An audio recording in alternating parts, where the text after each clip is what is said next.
بادشاہ کہتا ہوں تاکہ آج خلافت کا دور نہیں ہے تو لوگ تصور میں لا نہیں پاتے کہ خلیفہ کیا ہے. تو بادشاہت ہم نے اکثر لوگ موویز دیکھتے ہیں, سیریل دیکھتے ہیں, تو بادشاہت تصور میں لوگ لا پاتے ہیں کہ بادشاہ کون ہے. بادشاہ اس لیے میں لفظ استعمال کرتا ہوں. 1/3 دنیا کا بادشاہ خلیفہ کیسے کپڑے پہنتے ہیں بتائیے؟ شاندار کپڑے, مخمل والے کپڑے, چپل, جوتے شاندار نہیں. فلسطین فتح کرنے جا رہے ہیں. فلسطین ہسٹری کی کتابوں میں ریکارڈڈ ہے کہ کپڑے کے 17 پیبند لگے. کتنا؟ 17 پیبند, 17 پیچز آن ہز کلوتھس. عمرہ کرنے جا رہے ہیں, کپڑے پہ 12 پیبند لگے. اور حد تو یہ ہو جاتا ہے, جب میں آپ کو یہ واقعہ بتاؤں کہ ایک دن جمعے کے خطبے پہ لیٹ ہو جاتے ہیں تو ان کے صحابہ پوچھتے ہیں کہ عمر آپ کیوں لیٹ ہو گئے آج؟ ان کا جواب سنیں. وہ کہتے ہیں کہ میرے پاس یہ واحد ایک کپڑا ہے, اس کو دھوتا ہوں, سکھاتا ہوں اور پھر پہنتا ہوں. آج کپڑا سوکھنے میں دیر ہو گیا تو مجھے مسجد میں آنے میں دیر ہو گئی. مجھے اللہ اکبر, اللہ اکبر, اللہ اکبر. یہ ہمارے لیڈرز ہیں میرے بھائیوں.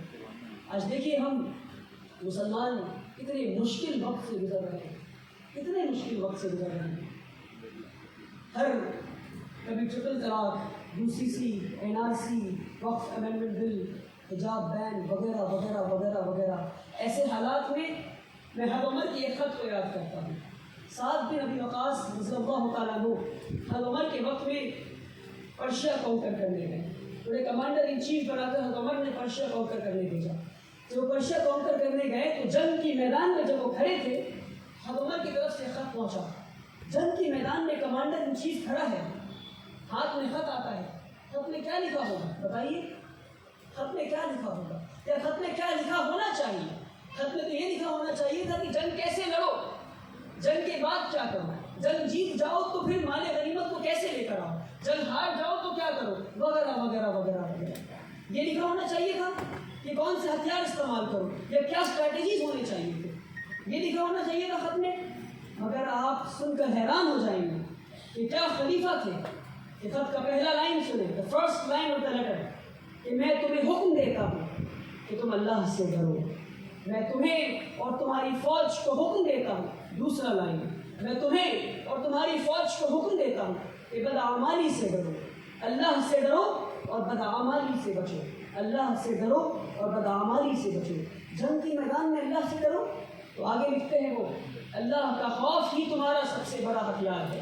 اللہ کا خوف ہی تمہارا سب سے بڑا ہتھیار ہے. جنگ کی میدان میں کہتے ہیں اللہ کا خوف ہی سب سے بڑا ہتھیار ہے. اور یقین مانیے جس دل میں اللہ کا خوف ہوگا نا, اس دل میں کسی اور کا خوف نہیں ہو سکتا. دوسری لائن, تم بدعمالی سے بچو, بدعمالی سے بچو, بدعمالی سے بچو.